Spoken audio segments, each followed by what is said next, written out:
ഒരു UPSCയുടെ ജേർണി എന്ന് പറയുമ്പം ഇപ്പോൾ ഞാൻ പേഴ്സണലി ഇപ്പോൾ ആസ് എ ഡോക്ടർ എനിക്ക് നീറ്റാണ് ശരിക്കും ഈക്വൽ നീറ്റ് പി ജി പലപ്പോഴും നമ്മൾ പഠിച്ച് അത് പലപ്പോഴും പല പരാജയങ്ങളുണ്ടാവും. ഇപ്പോൾ UPSCയിലായാൽ പോലും ഒറ്റയടിക്ക് ഒരാളും ഒരു സക്സസ്ഫുൾ ജേർണിയുടെ ഭാഗം ആവില്ലല്ലോ. പരാജയങ്ങൾ ശരിക്കും എങ്ങനെയാണ് നേരിട്ടത്? ലൈക്ക് ഫെയിലിയേഴ്സ് ആ സ്റ്റെപ്പിംഗ് സ്റ്റോൺസ് ആക്കി മാറ്റിയത് എങ്ങനെയാണ്? എൻ്റെ ഒരു ഭാഗ്യം കൊണ്ട് ഞാൻ സെക്കൻഡ് അറ്റംപ്റ്റിൽ ക്ലിയർ ചെയ്തിട്ടുണ്ട്.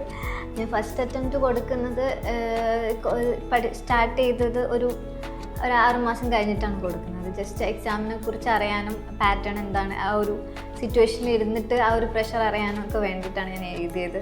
പക്ഷേ ആ പ്രാവശ്യം എനിക്ക് ക്ലിയർ ആവില്ല എന്ന് 100% ഉറപ്പുണ്ടായിരുന്നു. ഞാൻ ക്ലിയർ ആയിട്ടുമില്ല. അപ്പോൾ അത് UPSC ഒരു ജനറൽ കോഴ്സ് അങ്ങനെയാണല്ലേ? അതെ സർ, അതൊരു മാരത്തോൺ ആണല്ലോ.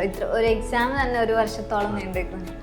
അപ്പോൾ ആ സമയത്ത് എനിക്കങ്ങനെ സങ്കടമൊന്നും തോന്നിയിട്ടുണ്ടായിരുന്നില്ല. കാരണം എനിക്കറിയാമായിരുന്നു, ഞാൻ എക്സ്പെക്റ്റ് ചെയ്തത്. അതുകൊണ്ട് പിന്നീട് അടുത്ത ഫിലിംസ് എഴുതി. അതും ഞാൻ കിട്ടില്ല എന്ന് വിചാരിച്ചതായിരുന്നു. പക്ഷേ എന്താ പറയുക, കിട്ടി. പിന്നെ മെയിൻസിന് വേണ്ടി നല്ലോണം നോക്കി തുടങ്ങി. മെയിൻസും ക്ലിയർ ചെയ്തപ്പോഴാണ് ശരിക്കും ഞാൻ ഒന്നുകൂടെ കുറച്ചുകൂടെ സീരിയസ് ആവുന്നത്. കാരണം നമുക്കിത് ഇനി ഒരു സ്റ്റേജും കൂടെ ആണോ ഉള്ളല്ലോ എന്നുള്ള ആലോചിച്ചിട്ട് അങ്ങനെ ഇൻ്റർവ്യൂ കൂടെ എനിക്ക് പെട്ടെന്നായിരുന്നു ഇൻ്റർവ്യൂ. 1 മാസം ഏതാണ്ട് കിട്ടി, അത്രേ ഉണ്ടായിരുന്നുള്ളൂ. ഇൻ്റർവ്യൂ കൂടെ കഴിഞ്ഞ് കുറേ വീണ്ടും പ്രിപ്പയർ ചെയ്യണോ വേണ്ടയോ എന്നുള്ളൊരു കൺഫ്യൂഷനിലായിരുന്നു. കാരണം ഈ റിസൾട്ട് എന്താവും ഒന്നും അറിയില്ല. എനിക്ക് എങ്ങനെയെങ്കിലും ഒരു റാങ്ക് ലിസ്റ്റിൽ കയറിയാൽ മതി എന്ന് മാത്രമേ ഉണ്ടായിരുന്നുള്ളൂ. പക്ഷേ റിസൾട്ട് വന്നപ്പോൾ റാങ്ക് ലിസ്റ്റ് ഉണ്ടായിരുന്നു. ശരിക്കും ഈ ഒരു യാത്രയിൽ ഒരുപാട് സ്ട്രഗിൾസും ഒരുപാട് മൊമെന്റ്സും ഒക്കെ ഉണ്ടായിട്ടുണ്ടാവുമല്ലോ. അതിൽ ലൈക്ക് എന്താ പറയുക, അത് ഓവർകം ചെയ്യുമ്പോൾ നമുക്ക് കിട്ടുന്ന ഒരു സാറ്റിസ്ഫാക്ഷൻ ലെവൽ വേറെ തന്നെ ആയിരിക്കും അല്ലേ?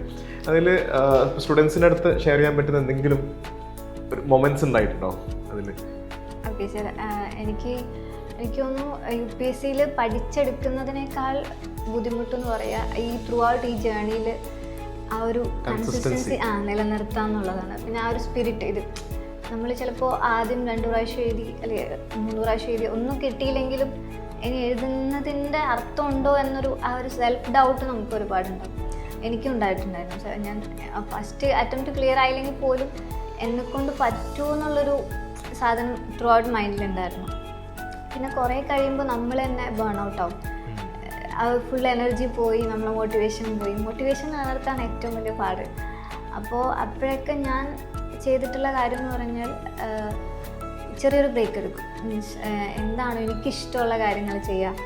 പുസ്തകം, ജനറലായിട്ടുള്ള പുസ്തകം വായിക്കുക, അതെ, അല്ലെങ്കിൽ മൂവീസ്, അങ്ങനത്തെ, അല്ലെങ്കിൽ മ്യൂസിക് കേൾക്കുക, അങ്ങനത്തെ കാര്യങ്ങളൊക്കെ ചെയ്ത് വീണ്ടും പഴയ എനർജി ഗെയിൻ ചെയ്ത് ട്രാക്കിലോട്ട് വരിക. ഇതായിരുന്നു ഞാൻ ചെയ്തിട്ടുള്ളത്. അപ്പോൾ എനിക്ക് തോന്നുന്നു ആ ഒരു മോട്ടിവേഷൻ ത്രൂ ഔട്ട് കീപ്പ് ചെയ്യുക എന്ന് പറയുന്നത് ഭയങ്കര ഒരു ബുദ്ധിമുട്ടുള്ളൊരു കാര്യമാണ്. കാരണം ഇത്രയും ഈ ഒരു എക്സാം നമ്മൾ മിനിമം 1 വർഷമെങ്കിലും മുന്നേ പ്രിപ്പയർ ചെയ്ത് തുടങ്ങണം. അപ്പോൾ നമുക്കുണ്ടാവുന്ന പല ഘട്ടത്തിലും എല്ലാവർക്കും ഈ 99% ആൾക്കും സെൽഫ് ഡൗട്ട് വരും. അപ്പോൾ ആ ഒരു സ്റ്റേജിൽ നമ്മൾ എന്തിനാണ് ഇറങ്ങി തിരിച്ചെന്നുള്ളത് വീണ്ടും വീണ്ടും ആലോചിക്കുക. തീരെ പറ്റുന്നില്ല. അതെ.